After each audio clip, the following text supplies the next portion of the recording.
Hey everyone, this is Allison from Thriving While Disabled. As you can see, it's a kind of dark day today, but that's all right. There's actually a bunch of Canada geese hanging around in the water today.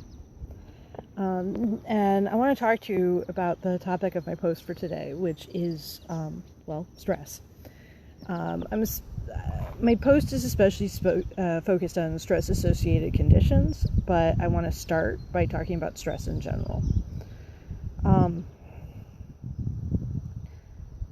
Stress is really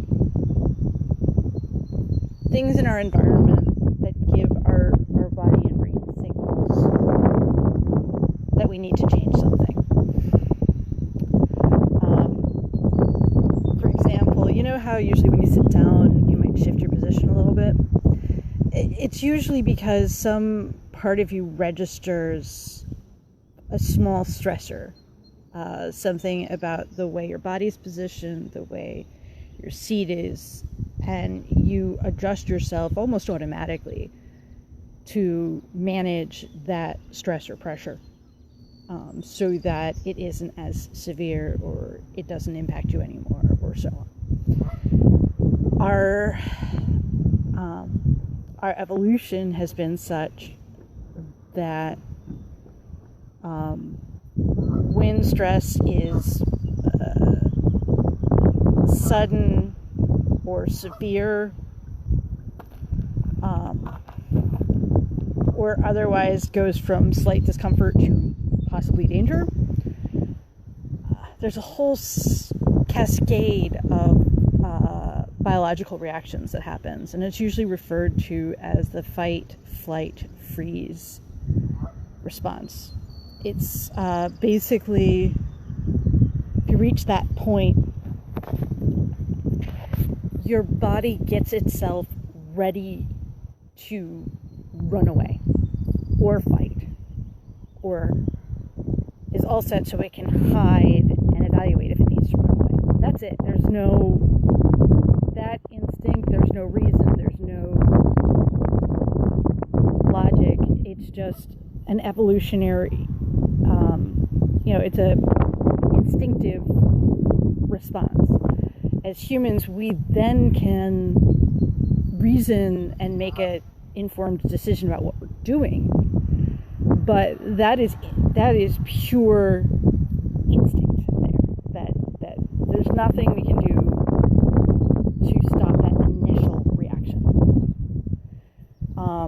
So the good news with the fight, flight, freeze is it does help our bodies be as ready as possible to take an action. It means adrenaline is coursing through our veins. It means that the level of certain hormones is elevated. It means that blood's pumping faster and harder, and so our legs are ready to run, our everything in our body is ready to go. The downside is that response also has costs. And putting our energy into that, energy is diverted from other things. The other things it's diverted from are, one, our digestive systems. If it gets really severe, you know that image of somebody peeing themselves. Well, yeah, seriously, if it gets to a certain level, our bowels will evacuate. That way we've got that much less weight to carry. Less extreme, if we're digesting food, that process gets slowed. At the same time, same process, our hormone levels in our body, whatever is going on in our systems related to reproduction, there's always a little something going on, that loses all the energy that's normally put in it. And the other thing is our immune system also isn't strengthened in that moment. Now, if it's a short-term thing like stress used to be way back when, I'm saying probably before the agricultural age, okay, a while ago, evolution, but not that long when you're thinking about evolution. When it's a short-term stress, like a predator, or in like day-to-day life, if you have a run-in with some scary people, all right, cool, your body was ready, and then it passed, and now your life continues as normal. There's no harm, no foul. Your body changing its priorities for a few minutes or even a few hours isn't a big deal. The problem is what we call chronic stress. Chronic stress is when that stress response is activated most of the time. And what'll do that? Well, when you were a student, you know that stress that can go in if you're getting ready for a big test like a midterm or a final, or you're trying to write that essay, or something where there's big time pressure involved, and you're really concerned about the results. That's a short-term but chronic stress. Until that test's ready, until you feel like it's good, until you've taken it, those kinds of things. You've got that adrenaline surging. You've got less energy being put to your reproductive system and your immune system than it would normally. In life, there's stresses that can go a lot longer than that. And that's chronic stress that's really problematic. Most of us living with disabilities are under chronic stress. Whatever our life was like before we became disabled, we can become very aware of what it's like now. And if we haven't made an emotional balance about that, that can mean reliving the trauma of our disability over and over and over again. And that's really painful and stressful. Or people who've always had a condition, whenever you're encountering ableism in another form again and again and again, or people being stupid about your disability, or things being inaccessible even though you could do them, if only. Those are the kinds of things that tend to be stressful like that. And the increase in stress and having that stress consistently doesn't do your body any good.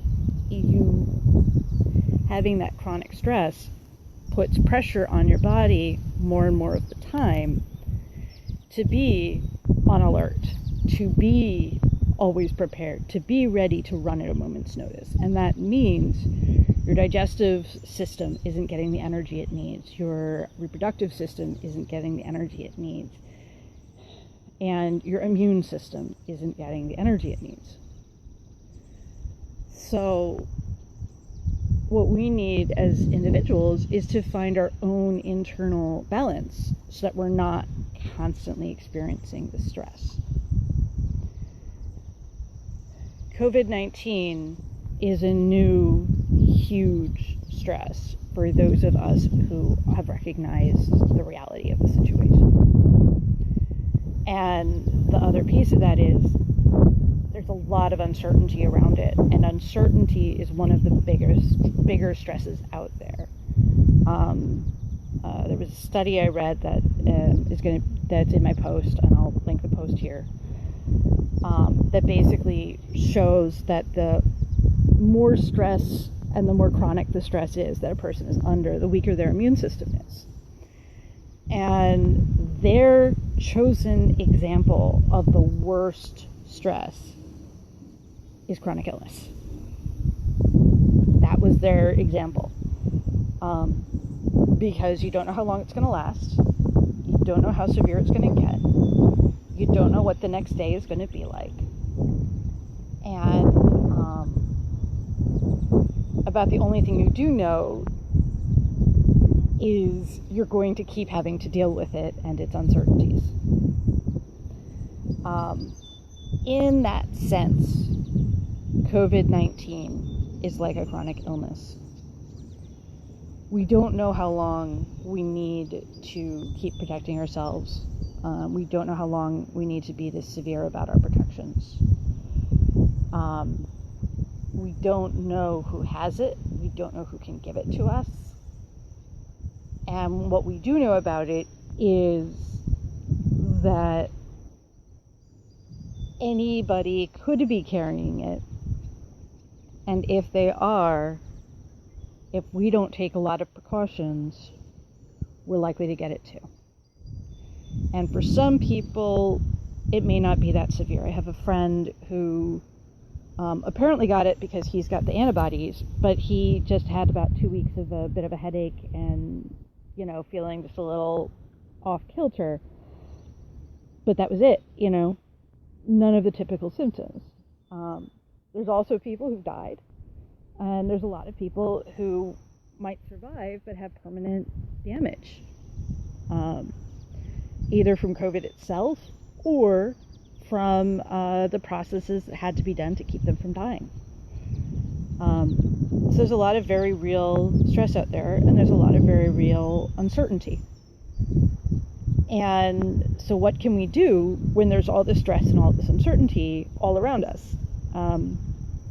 How do we keep from falling into a state of chronic stress where our immune system is down, which makes it more likely for us to get sick, where our adrenaline's up? By the way, that adrenaline being up and other parts being depressed, that's also part of why a lot of people who have digestive issues or urinary or fecal incontinence issues or GI issues in general, it's their brains and bodies being in this state of stress too often, and their body's weakness is their gut or whatever. And so whenever they are experiencing stress, that's how their body expresses that excess stress. I know for me, I've dealt with incontinence as a side effect of my FND. Most of the times it's an emergency issue. But I have had times where there's been a big issue. And the timing where it happens is almost always some form of stress. It might be anxiety. I learned that if I wore pads, I was less anxious, and so I wear pads even when I'm not worried about it having problems, because that just reassures me and gives me an extra level of protection. But I know that times I had the most issues was like participating in marches and things like that, where I'm under this stress of walking and exercising. My body's dealing with that, and there aren't any bathrooms easily accessible, and that whole combination, my body sometimes would let go. And I know that people have gastrointestinal issues, and usually, think about it, when do people feel sick to their stomach or have a nervous stomach, so to speak? Usually it's before something stressful. It's before they give a speech. It's before they do a presentation. It's before they take that scary exam, those kinds of things. And that's all interrelated. Those are the systems that are the weakest. And that's where the energy is taken away from when our brains decide, this is stressful, this is dangerous, gotta get out. So with COVID, we have to, one, manage that stress so that we're not constantly in that stressed state. And two, we have to recognize that that's the process so that we can reassure reassure ourselves as we're managing things, because what you don't want to do is say, oh, well, it's not a problem, everything's going to be fine, because that doesn't help anything either. It makes you more likely to contract COVID. But sitting there worrying all the time means your immune system's weaker. So if you're exposed, you're more likely to catch COVID. So it's all about thinking about what is reasonable, what is normal for now, and how can you manage it. So the CDC recommendations of wearing a mask in public spaces, that's what that's about. You don't have to wear a mask at home. When you're sitting there with your family, the people you've already been exposed to. But if you go out and you're interacting with people, taking appropriate precautions, and basically assuming everybody, not assuming, but acting as if everybody that you're in contact with might have COVID, is going to keep you safer. Because then you're not taking unnecessary chances. And the other big part of it is you recognize the risks, you take appropriate actions, and then you don't think about it. Because if you start thinking about it, your brain recognizes mental and emotional stress exactly the same way it recognizes physical or physiological stress. So worrying about something is just as stressful as the something happening. Think about that for a minute. If you sit there worrying that you're going to get sick, then your body is preparing to fight the sick. And if you're not sick, and your body doesn't prepare to fight the sick by building up your immune response, your body responds to the worrying you're going to get sick by helping you run away. Not helpful. So you need to be able to be calm and relaxed and easy with yourself and easy on yourself. And that's the way you keep your immune system stronger. Okay, it is actually starting to rain now, so I'm going to get going. But I just want to put that out there for you. And like I said, I've got a post all about stress, stress-related conditions, and managing stress. But I just wanted to put this out here because it is really, really important to be self-aware and to manage your stresses and those conditions. That is, by definition, a stress that is very likely to weaken your immune system. All right, take care, everybody.